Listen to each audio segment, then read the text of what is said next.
aqui do Instagram. Estamos aqui na nossa reunião dominical na Penha, em torno do Evangelho de Cristo Jesus.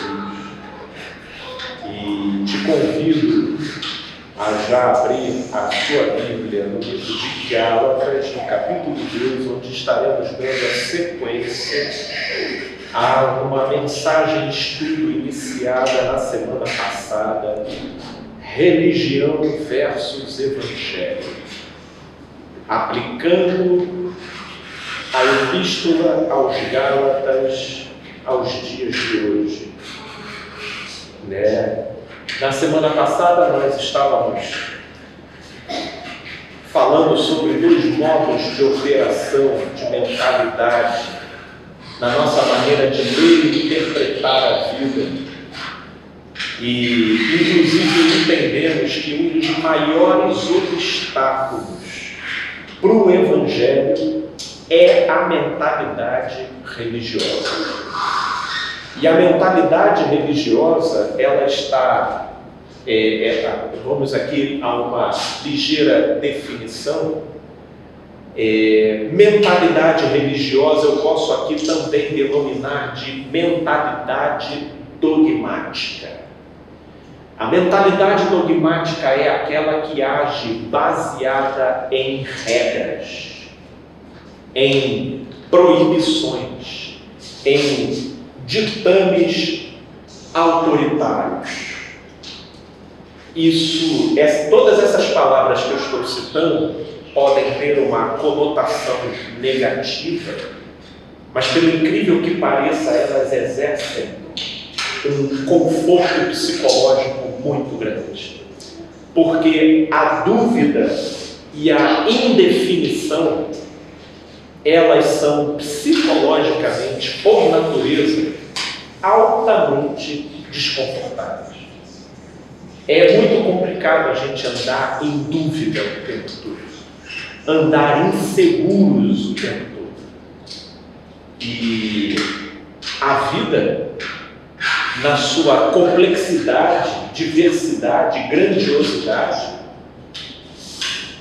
não poucas vezes coloca a gente em cenários tremendamente inusitados, diferentes, e que, portanto, tiram a gente da nossa zona de conforto, né? E isso produz na gente o quê? Insegurança, principalmente se partirmos do princípio que somos pessoas que já sofremos nessa vida. E aí a alma, com o registro daquele abalo, daquele trauma, vem a pergunta: quem é que quer sofrer de novo? Então, quem já carrega uma mochila e uma carga na história, de vivência na história, não quer de maneira alguma que isso se reproduza no seu futuro. Logo, qualquer cenário, oportunidade ou situação diferente, inusitada na frente, vai suscitar uma insegurança e um desconforto ao dobro em quem já viveu traumas e percalços nessa vida. E é aí que a mentalidade dogmática, ela exerce uma influência extraordinária, que é o que aqui eu estou chamando de mentalidade religiosa. Lembre-se sempre do tema da nossa mensagem: religião versus evangelho. Por que a mentalidade dogmática vem como uma luva remediando essa insegurança? Porque a mentalidade dogmática, justamente porque opera pela lei e pelas regras, ela vai te dizer ao certo o que pode e o que não pode, o certo e o errado, o que tem permissão e o que não tem permissão. Inclusive, essa é uma perspectiva de orientação absolutamente saudável e, eu diria, necessária para a infância. A infância precisa desses códigos objetivos, porque como ela dispõe de de uma natureza ainda muito difusa e indômita, a mentalidade da lei, a mentalidade dogmática, ela precisa se fazer presente para conduzir o infante à estruturação de uma subjetividade saudável. Então, ela tem um desejo irrefreável de meter o dedo na tomada para muito além do que ela consiga modular, mesmo você dizendo que vai dar ruim. Então você tem que fazer o quê? Proibir. Não pode. Estou te explicando aqui que vai dar ruim, mas não pode, você já encerra a coisa. Para essa faixa etária, para esse nível de maturação, né, funciona. E é o mais indicado. Mas como diz Paulo em 1 Coríntios, no capítulo 13, antes eu era menino, pensava como menino e agia como tal. Hoje me tornei adulto e abandonei as coisas de menino. O pensamento religioso, a mentalidade dogmática, ela... Mas está tudo bem? Tá. Um certo atropelo aqui, meu filhote está na área kids aqui da nossa sala. Né?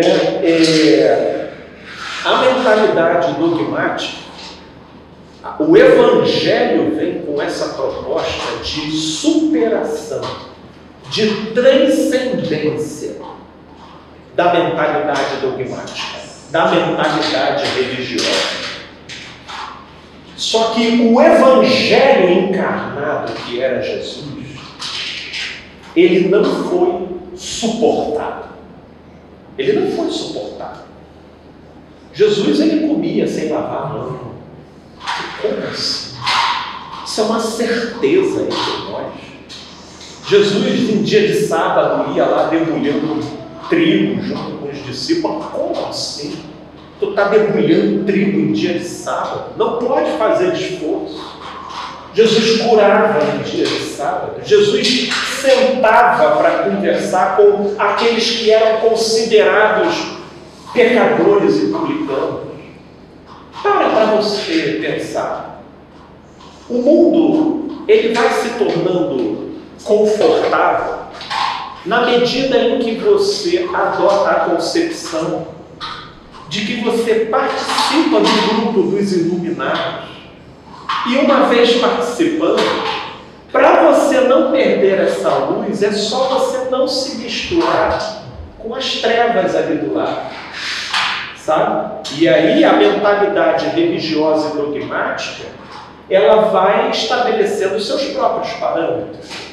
É nas trevas quem não frequenta o nosso clube iluminado. Quem passa o domingo numa praia, ou quem vai sábado à noite para a balada. E aí, ou quem come assim, ou quem se veste assado. Então, vão se sofisticando diversos parâmetros que vai trazendo balizadores interpretativos para a pessoa, e a pessoa vai dando endereçamentos para o medo dela, para o pavor dela, para as angústias dela. Aí para pensar, ela fica angustiada na semana, qual é a associação que ela vai fazer? É porque eu não fui domingo na igreja, é porque eu faltei naquele quarta-feira à igreja, é porque naquele mês eu não dei o dízimo. E aí você chega e desconstrói esse parâmetro todo. Vocês conseguem visualizar o perigo que isso representa? Porque se você destrói esse parâmetro, pensa numa água condicionada por uma caixa d'água. A água ali, ela está contida pela caixa d'água. Se você quebrar a caixa d'água, você consegue prever o fenômeno que vai haver dessa água que está contida ali dentro? Se você for irresponsável na hora de fazer isso, meu Deus, tu vai ter uma enxurrada de água, seja lá onde você estiver, para todas as direções. E você pode ter o melhor dos pretextos. Ah, essa caixa d'água já está velha. Ah, essa caixa d'água é de amianto. Isso daqui já foi comprovado que gera doença. Tem que quebrar. Tá, você vai quebrar. Mas e aí? O que a água que está ali dentro vai sair? É o que acontece. Jesus veio com um martelo divino quebrar caixas d'água. Só que a água, na medida em que ela foi saindo, ela não suportou não ser contida pelo cabresto, pelas rédeas. E a religião foi lá e matou o Evangelho. A religião foi lá e assassinou o Evangelho. Porque o Evangelho expôs para a luz as inseguranças, os medos, as noias, as neuroses, que estavam resolvidas, não, estavam todas disfarçadas e ora adormecidas pelo repertório da religião. Então, dando aqui essa nova introdução, a gente fez uma introdução no domingo passado, vamos ler o capítulo 2 aqui do livro de Gálatas, e a gente só vai conseguir ler um capítulo, e a proposta é, pelo menos no domingo, cada domingo um capítulo, a gente vai para o capítulo 2 do livro de Gálatas. 14 anos depois, olha só, Paulo, ele faz uma visita a Jerusalém, né? Nós lemos isso na semana passada. Ele passa 15 dias com Cefas e nessa ocasião ele não se encontra com mais ninguém. Foi uma visita passageira, né? E dali ele viaja, sai novamente. No capítulo 2, no verso 1, 14 anos depois, ele sobe outra vez para Jerusalém. Jerusalém, tá? Tinha todo aquele imantamento do sagrado. A consideração que você, religioso, faz da sua igreja como espaço sagrado, era essa mentalidade que se tinha em relação a Jerusalém. Isso era tão forte que mesmo que a ideia do Evangelho no coração dos discípulos fosse a dispersão, para que eles fossem levar o Evangelho para longe, eles fincaram residência em Jerusalém e não queriam sair. Teve que haver uma perseguição em Jerusalém para que o grupo de discípulos se despertasse. É impressionante como que nós estamos sempre atrás desse conforto psicológico. Porque é gostoso assim você achar um ninho, um pouso, e ali você ficar, né? Aqui no nosso grupo ainda está tudo muito transitório. Quem está nesse domingo não é necessariamente quem esteve no domingo passado e assim por diante, mas é muito gostoso você formar essa psicologia de grupo que forneça esse amparo, esse afago psicológico, esse conforto, essa união, e tudo isso daí vai gerando a mentalidade da religião. 14 anos depois é que subi outra vez para Jerusalém com Barnabé, levando também a Tito. Subi em obediência a uma revelação e lhes expus o evangelho que prego entre os gentios, mas em particular aos que pareciam de maior influência, para, de algum modo, não correr ou ter corrido em vão. Paulo, ele conscientemente procurou os de maior influência e procurou expor a eles a exatidão do evangelho que ele pregava. Contudo, mesmo Tito, que estava comigo, sendo grego, foi constrangido a circuncidar-se. Tito era grego, ou seja, ele não era judeu.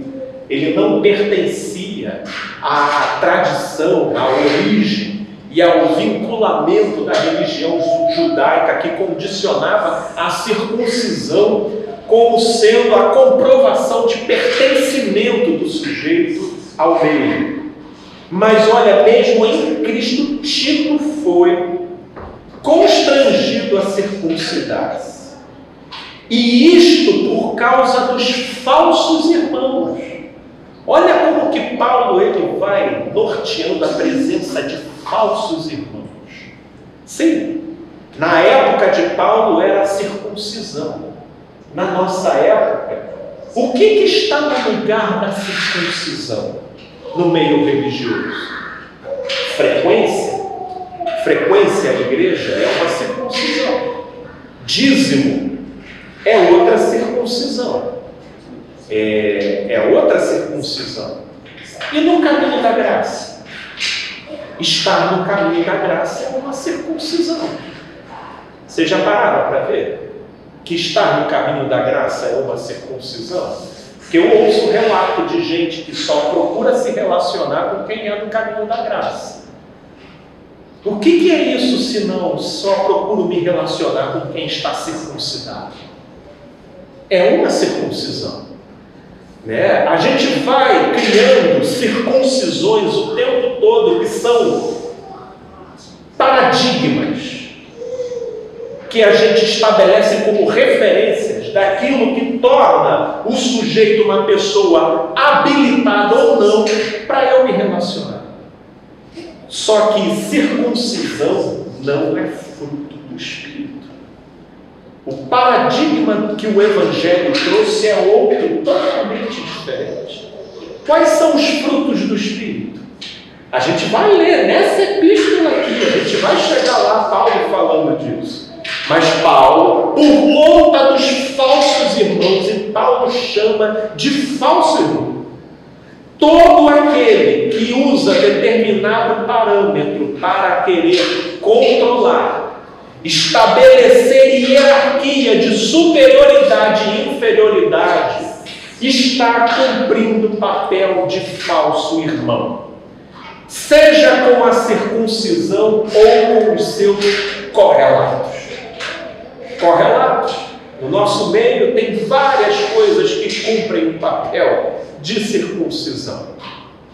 E isto por causa dos falsos irmãos que se entremeteram com o fim de espreitar a nossa liberdade que temos em Cristo Jesus e reduzir-nos à escravidão.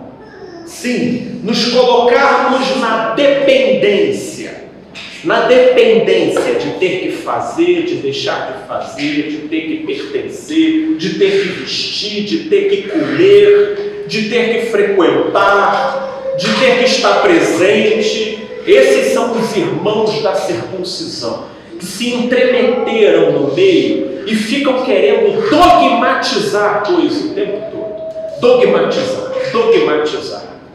Né? E tentando sequestrar. E se você já tem uma certa vulnerabilidade ao medo e à culpa, e dependendo da sua relação com um juiz interno severo, deixando a sua constituição de ser meio fragilizada, sabe? Esse tipo de gente te captura numa boa. Você olha, mas tem que ficar de olho. Tem que ficar de olho, porque se não fizer dessa forma, olha, tem gente que tem receita para tudo. Tem receita para criar filhos, tem receita para você ser saudável. Olha, é fácil você notar a mentalidade dogmática. A mentalidade dogmática, ela conversa com você não te dando outra alternativa a não ser pensar do jeito como ela pensa, sob pena de você estar danado. E se você colocar de outra forma, ela já não se responsabiliza por você. Isso é a mentalidade dogmática, portanto, a mentalidade religiosa. E aí, versículo 5, aos quais nem ainda por uma hora nos submeteram, permaneça entre vós. Você vê que Paulo não tinha paciência com essa gente, sabe? Não tinha, ele nem por uma hora parou assim, olha, não dei assunto para eles. Para que vocês, vendo eles conversando com a gente, para nem sequer se passar na cabeça de vocês que eles estão trazendo qualquer tipo de influência para a gente, por que não? E aí, versículo 6, e quanto àqueles que pareciam ser de maior influência, você vê que lá em cima ele diz que procurou os de maior influência para relatar a eles o modo como ele pregava o Evangelho. Mas aqui no verso 6, aos que pareciam ser de maior influência, quais tenham sido outrora, não me interessa. Deus não aceita a aparência do homem. Esses, digo, que me pareciam ser alguma coisa, nada me acrescentaram. Eu diria para vocês hoje que hoje eu vivo com essa consciência. E aí vem, às vezes, algumas pessoas virando para mim e dizendo: Felipe é pastor. Senta aí, vamos trocar uma prosa aqui. Vou te tratar com o mesmo respeito com esse fulano aqui, que não carrega esse título aqui, né? Mas, gente boa, vamos conversar. Mas olha, não move uma página. Você pode dizer, tá? Até aqui no meu direct no Instagram tem apóstolo aqui também, está lá, denominado como esperando para eu responder. Ele vai esperar assim. Eu vou gravando um vídeo de cada vez aqui. Porque algumas pessoas é que, pela maneira de ser e por alguns detalhes, me chamam um pouco mais de atenção e eu vou lá e faço. Mas definitivamente não é contigo. E principalmente esses títulos do sagrado. Esses títulos do sagrado, e eu paro para observar se isso também não me toma com relação às titulações de outras naturezas. Né? Gente famosa, a gente não fica muito impressionado, muito quedado. Ai, meu Deus, aí a gente já não trata com aquela devoção agentes com nomenclaturas religiosas, mas gente famosa, nossa, a gente baixa todas as guardas. Né? Então a gente vai tendo que observar qual é o tipo de influência exercida, porque Paulo está dizendo que Deus não se guia por aparência, não é aparência. Eu costumo até contar a experiência que eu tive com um rapaz que foi fazer uma obra lá em casa, até lá na Luiz Gurgel, e aí ele veio dizendo que a gente veio, eu fui fazendo os acordos com ele, falando quais eram as minhas expectativas de horário, de compromisso e tudo. Aí ele virou para mim e falou assim: seu Felipe, você não precisa me falar nada, você está falando com um servo de Deus. Aí eu falei assim: olha, meu amigo, vamos fazer o seguinte, deixa Deus um pouquinho aqui de lado. Se você é servo dele ou não, a gente vai concluir isso no final da obra, não agora, né? Porque eu não me impressiono com propaganda, eu me impressiono com atitude. Então, nem me fala que você é servo dele, que você vai queimar o nome dele, se a gente não conseguir se entender. Então, faz direitinho e tudo mais, e lá no final eu vou concluir se é isso ou não. Ele ficou me olhando e tudo, pai, a gente tocou, né? Enfim, tivemos muitos problemas, né? E ainda bem que Deus ficou fora disso, né? Porque, né? Não, esse tipo de papo, esse tipo de coisa, não. Pode vir com a hierarquia que for. Vamos sentar e vamos caminhar uma milha aqui, meu Deus. Porque fruto não é o discurso do sujeito sobre ele mesmo. Fruto é aquilo que a gente expressa na vida, natural e espontaneamente, e diga-se de passagem, de preferência quando ninguém está vendo. Né? E aí, verso 7, antes, pelo contrário, quando viram que o evangelho da incircuncisão me fora confiar, como a Pedro o da circuncisão, pois aquele que operou eficazmente em Pedro para o apostolado da circuncisão, também operou eficazmente em mim para com os gentios.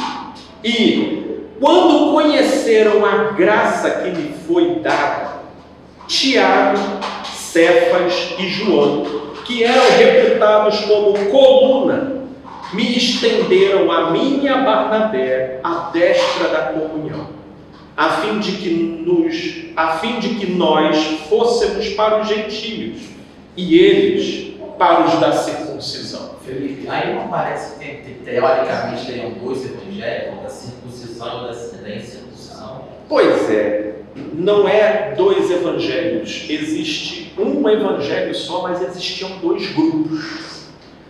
Dois grupos, aqueles que já tinham tido interação com a primeira aliança, os judeus e, portanto, os da circuncisão, e aqueles que não tinham tido nenhum contato com esse repertório judaico, que eram os considerados gentios. Agora perceba que o Evangelho comunica a esses dois grupos. Hoje, esses dois grupos ainda existem. Existem os da circuncisão e os da incircuncisão. Os da circuncisão são os crentes. E esses, mais do que nunca, precisam ser evangelizados, porque abraçam um pensamento e uma mentalidade tão dogmática que o produto final são pessoas neurotizadas, angustiadas e trancafiadas dentro de cabrestos que não conseguem definir, elaborar e melhorar a vida e o olhar deles nos seus dramas e dilemas existenciais. E tem os da incircuncisão. A minha esposa, por exemplo, ela é da incircuncisão. Muita coisa que eu falo do Evangelho para ela sempre foi simples de entender. Agora, conversar com o crente, isso se ele te ouve, né? Você quebrar a caixa d'água. E eles estão dentro da caixa d'água.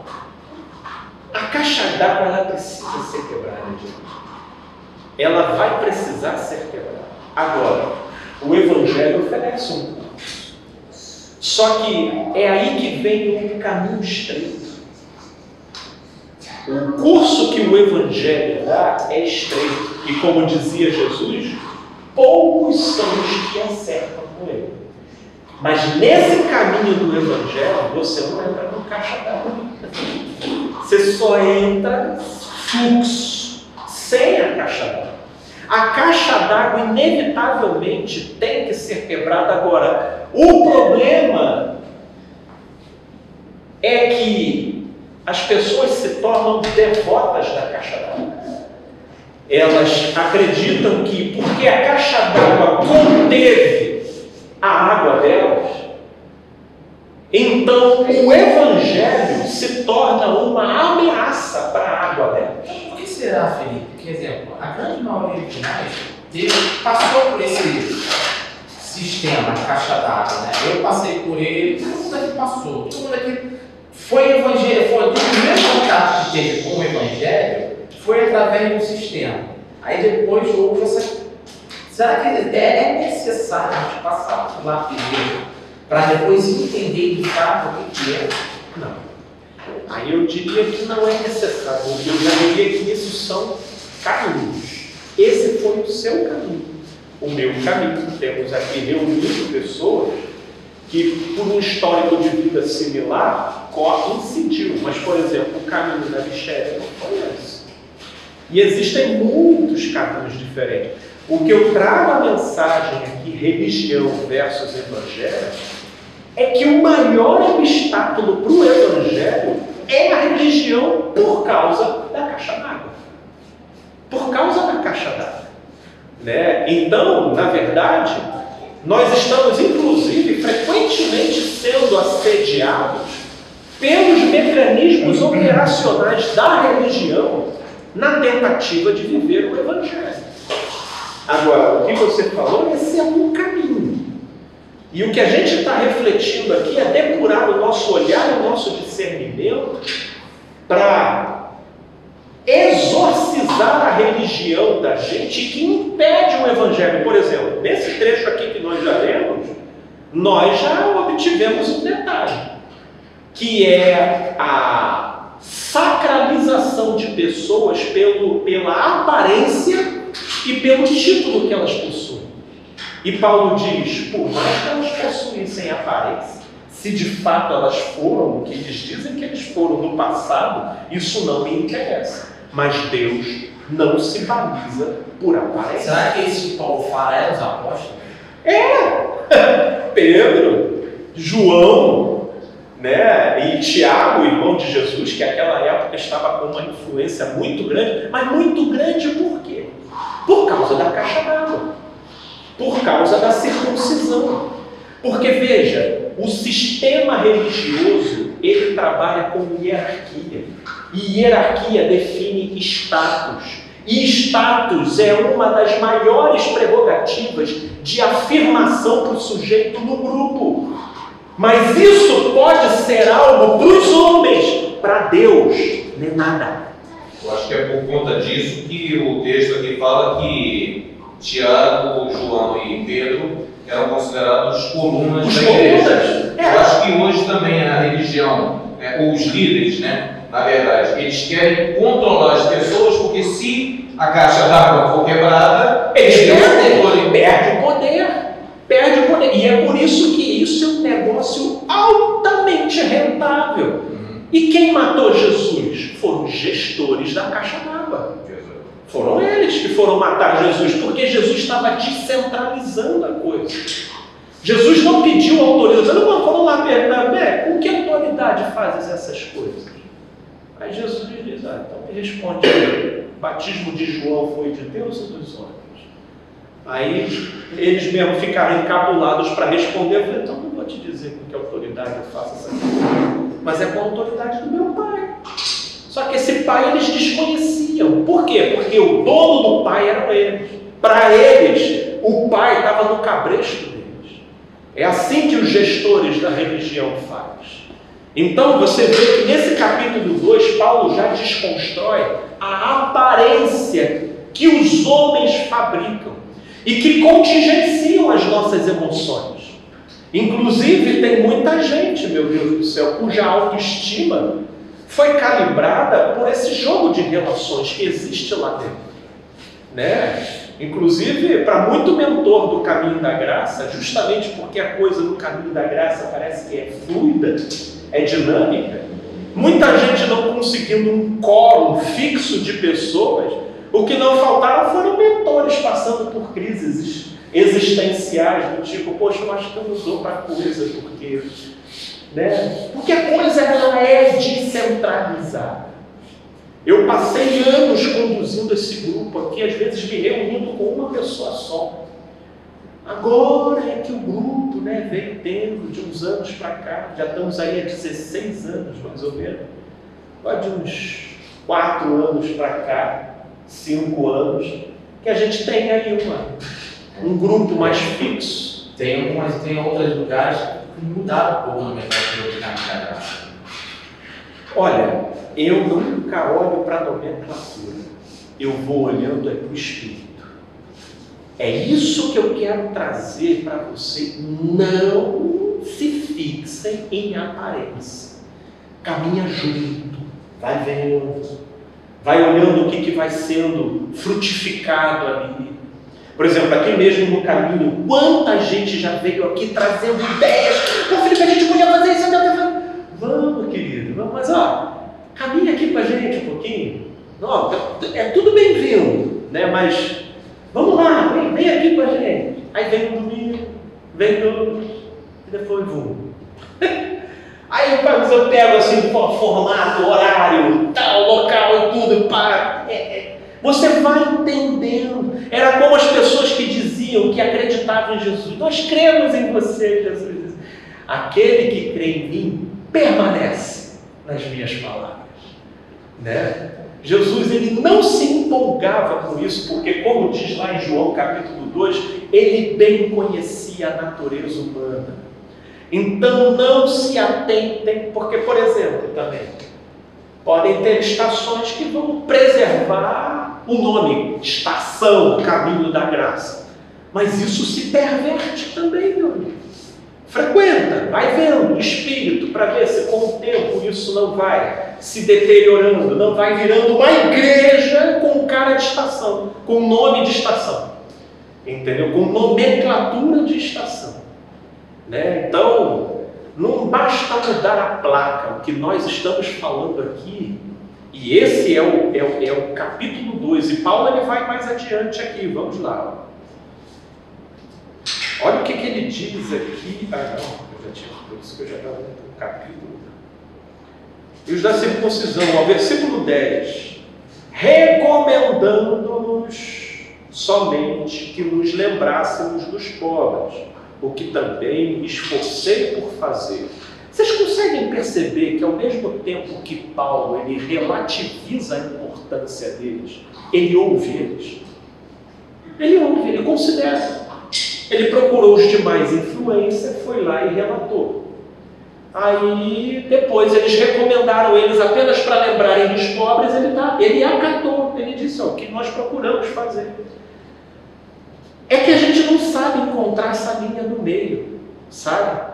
Eu tenho todo o respeito. Quando eu estou dizendo para vocês aqui que pode chegar e me dizer que é pastor, não estou dizendo que eu vou desdenhar e eu vou ser deseducado, não.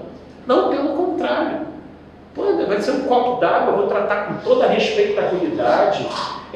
Conseguem ver esse equilíbrio em Paulo aqui? Ele está abrindo o coração para eles, porque Paulo ele sabia que o grande inimigo do Evangelho é a mentalidade religiosa. Então ele tinha que falar que o diálogo com aquelas pessoas era com o coração pacificado, porque maior é Deus, todos eles são relativos. Mas isso não quer dizer que eu desrespeito, que eu não precisei ir lá buscar a destra da comunhão. Paulo foi lá buscar a destra da comunhão, assim como eu estou aberto para dialogar com igrejas, com tudo. Se alguma igreja me chamar, né, ainda assim me chamar para dar uma palavra, eu vou lá, vou chegar, vou falar com toda a educação, com toda a gente. Isso sem problema algum. A coisa está relativizada é aqui no meu coração. É aqui que títulos não me surpreendem. É aqui que eu não fico chocado. Fulano era esposa de fulano e tudo. Eu disse, cara, não me choca. Principalmente se era alguém distante de mim, de quem eu não conhecia, histórico, não convivia de perto. É aí que é a maior probabilidade de eu realmente não saber o que acontece, né, nos bastidores da coisa. Versículo 11. Quando, porém, Cefas, aí olha só, olha como é que é insidioso a mentalidade da religião dentro da gente. Quando, porém, Cefas veio a Antioquia, resisti-lhe face a face, porque se tornara repreensível. Com efeito, antes de chegarem alguns da parte de Tiago, comia com os gentios.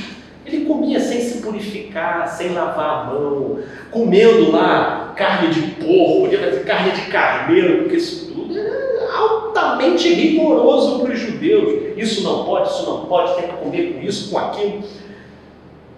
E aí, quando os do Tiago, quando porém chegaram, afastou-se e por fim veio a apartar-se, temendo os da circuncisão. Olha isso. E também os demais judeus dissimularam com ele, a ponto de o próprio Barnabé ter se deixado levar pela dissimulação dele. Para imaginar, todos eles comeram, aí daqui a pouco chegam os da circuncisão, e os da circuncisão chegam sempre com a bata, com a beca, aquele ar, sabe, de autoridade local, viu? Aí todo mundo se ajeita, afasta o prato, tira os ossos dali e tudo. Eu fico imaginando Paulo olhando aquilo, Tiago, né? Eu? Tiago. Não, e você vê que quem está nesse lugar tem uma satisfação narcísica. Né? Tem.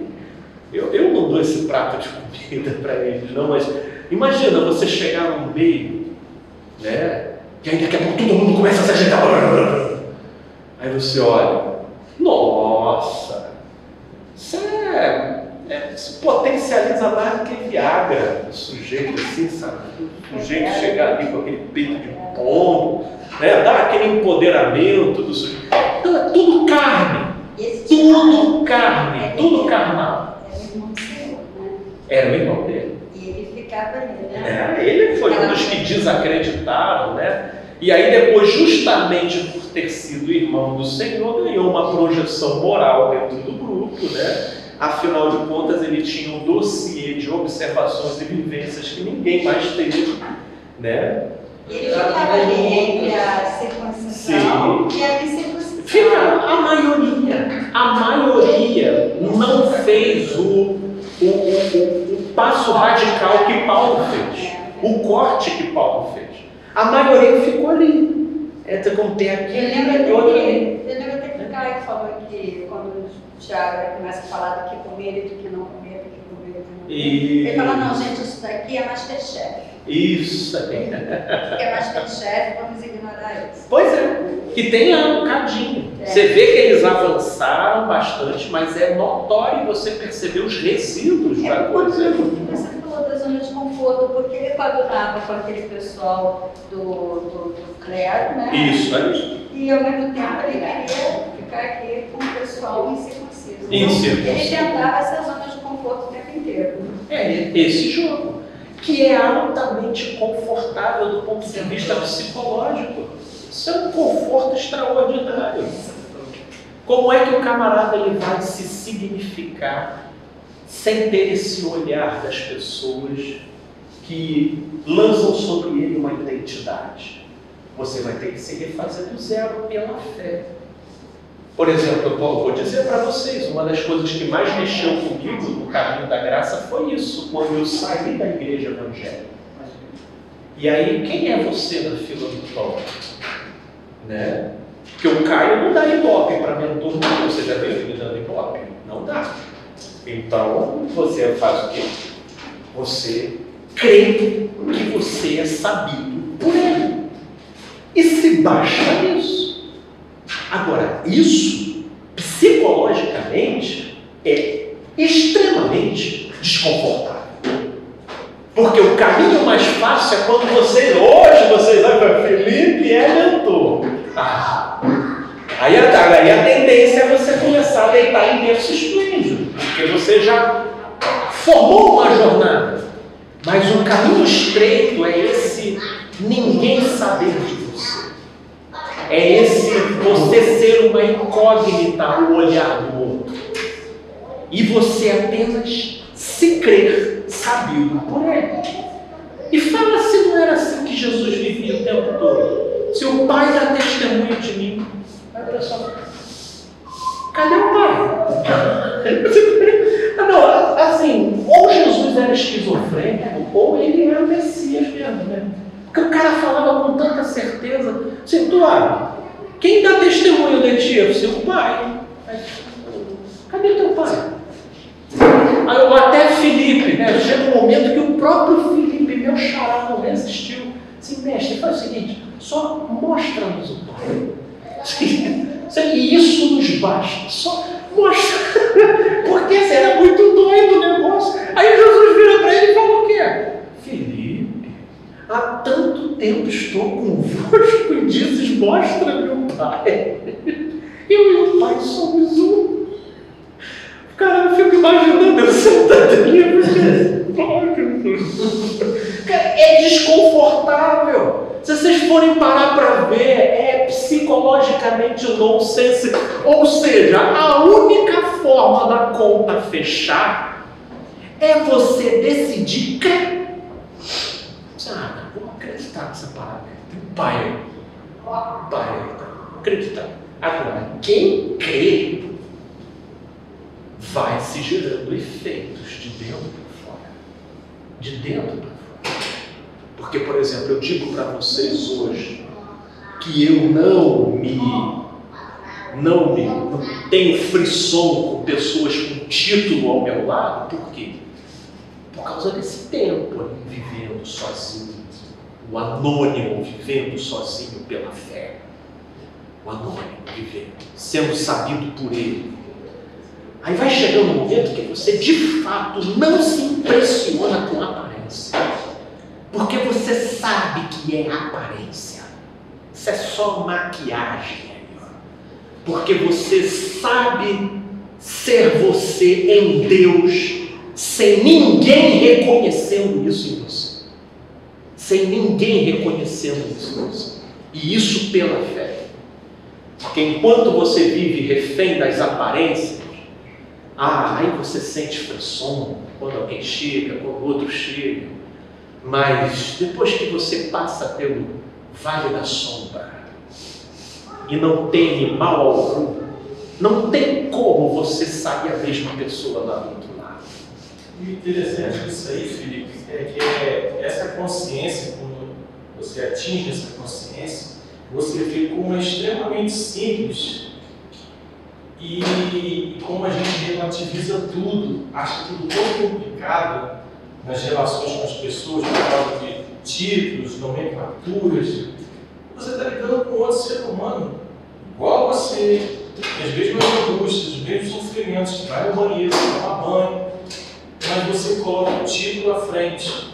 Quando você tem essa consciência que, poxa, em fé, que aquela pessoa igual a você, até a tua atitude perante ela e outras pessoas mudam.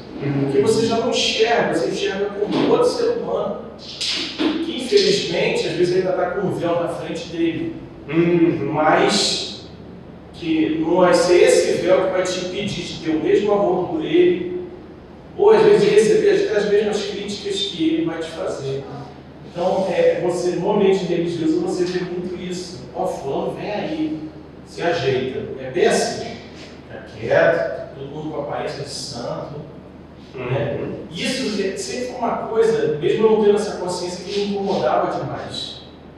Eu falei, por que eu tenho que deixar de ser eu por causa de fulano, ciclano, beltrano que vem aqui?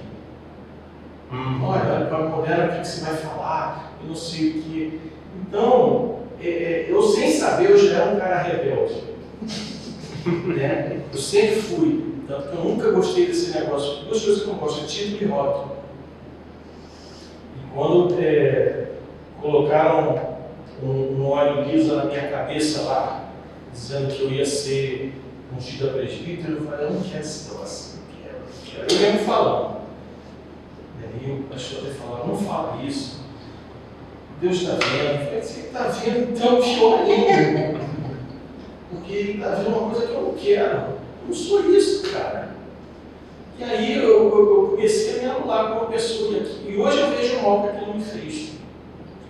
Que era para o bem, como eles achavam que seria, mas que para mim, interiormente, só me deixou um cara mais frustrado, me deixou longe de mim, que eu era, né?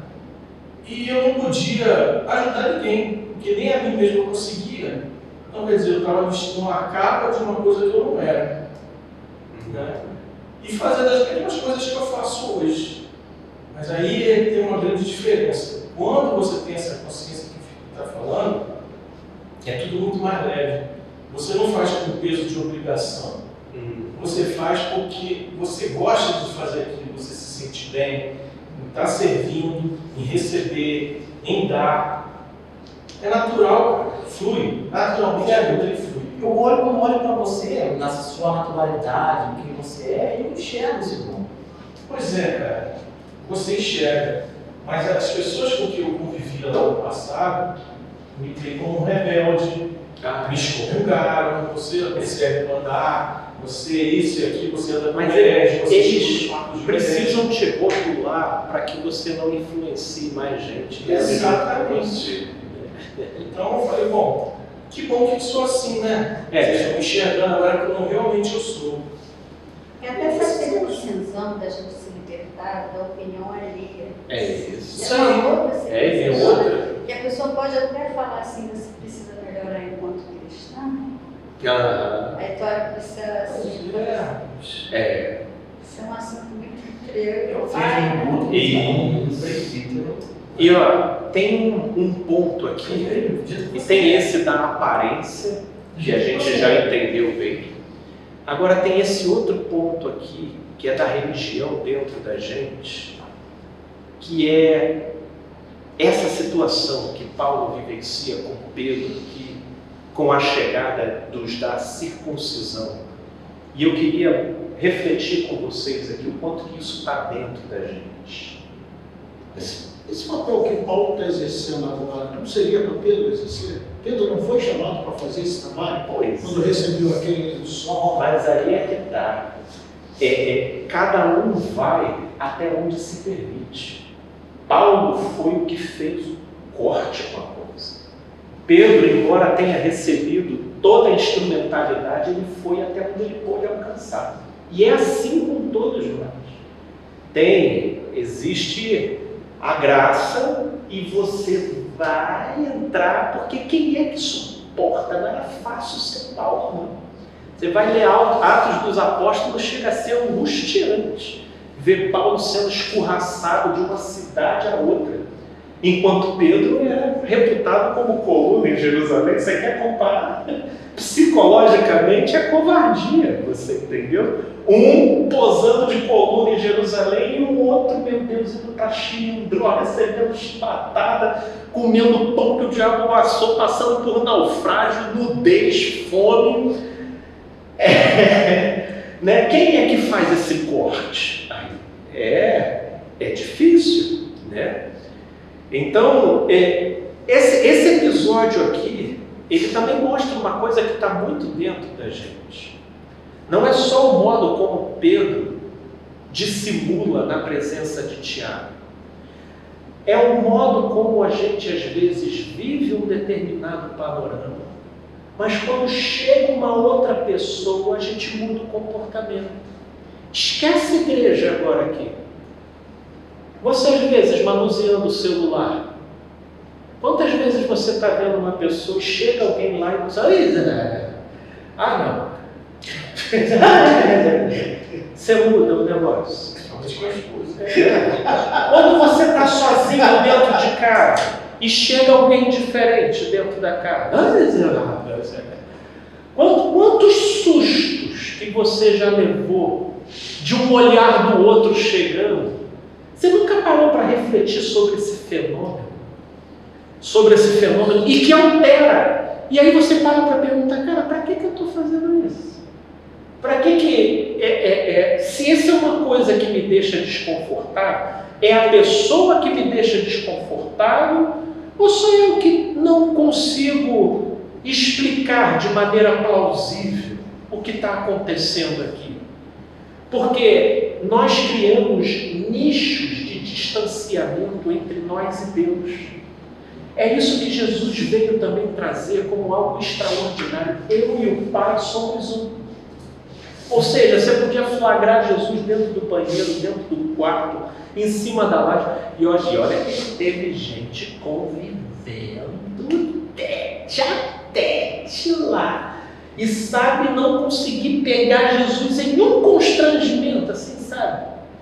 Do tipo, até pegou ele pelado. Gente, alguém pegar você pelado, você já teve a sensação de que como se você tivesse assassinado alguém e você precisar sair correndo daquele ambiente, do susto que você leva, como se nudez fosse dívida, né? São automatismos que a gente tem dentro da gente, sabe? Eu às vezes encontro eu falei, não, cara, peraí, eu só estou pelado, a pessoa me viu sem querer, mas vai fazer o quê? Né? Mas fechou a porta, saiu. Mas vocês veem que como esse olhar do outro cria sobre a gente gaps psicológicos aqui dentro e que alteram a nossa naturalidade. E a proposta do Evangelho é: você seria capaz de viver integralmente na luz? em tudo o que você for fazer. Como se você fosse um flagrante constante de Deus e você e o Pai fosse um. Você e o Pai sendo um. Nos seus pensamentos, nas suas andanças, na sua fala. Aí é que eu te falo, quem é que dá esse passo? Quem é que dá? Quem é que coloca? Quem é que faz esse crossfit da consciência? Assim, viver assim é dar de cara comigo mesmo todos os dias, toda hora, assim, da merda de pessoa que eu me sinto, né? Porque eu, quando eu andar assim, é a mesma coisa que um eterno flagrante, como você falou. Isso. Não, e aí é conveniente, às vezes, pensar que Papai do Céu foi tomar um café. Né? Ainda bem que Deus foi tomar um café agora. Ai, Deus foi ali tomar um café, que bom. Né? A gente fica cultivando essas coisas aqui. Só que isso são o quê? São medos nossos. São tiranias do nosso próprio juiz interno. Quando Tiago chega para Pedro ali, Tiago não é Tiago, é Pedro interagindo com complexos internos que estavam projetados nos da circuncisão. Você entende? Projetados nele. E aí vem a vergonha, e aí desloca o comportamento. E aí vem Paulo e diz: quando, porém, vi que não procediam corretamente segundo a verdade do Evangelho, ou seja, quando vi que não estavam sendo autênticos, disse a Cefas na presença de todos: se tu, sendo judeu, vive como gentio, por que como gentio e não como judeu? Por que obrigas os gentios a viverem como judeus? Se você é como você é, por que você fica bancando essa esquizofrenia de não ser quem você é e ainda fica forçando os outros a viver aquilo que, hora é outra, você tira uma licença poética para ser? Porque o grande problema, percebam, não é o quem você é ou deixa de ser, é no final das contas você ainda querer ficar induzindo os outros para agir de acordo com a sua persona. Sabe? De agir de acordo com quem você mesmo não é o tempo todo. Sabe? E é isso que inclusive, te leva a uma corresponsabilização sobre o outro. Né? Sabendo, contudo, nós, judeus por natureza e não pecadores dentre os gentios, sabendo, contudo, que o homem não é justificado por obras da lei, e sim mediante a fé em Cristo Jesus. Também temos crido em Cristo Jesus para que fôssemos justificados pela fé. Se fomos justificados pela fé e não pelas obras, o que nos inviabiliza de sermos um flagrante constante diante de Deus? Não é pelas obras, é pela fé. Ou seja, nós somos aceitos, ponto. Aceitos, ponto. Em Cristo, e não por obras da lei, pois por obras da lei ninguém será justificado. Mas se, procurando ser justificados em Cristo, fomos nós mesmos também achados pecadores, dá-se-á o caso de ser Cristo ministro do pecado? Certo que não.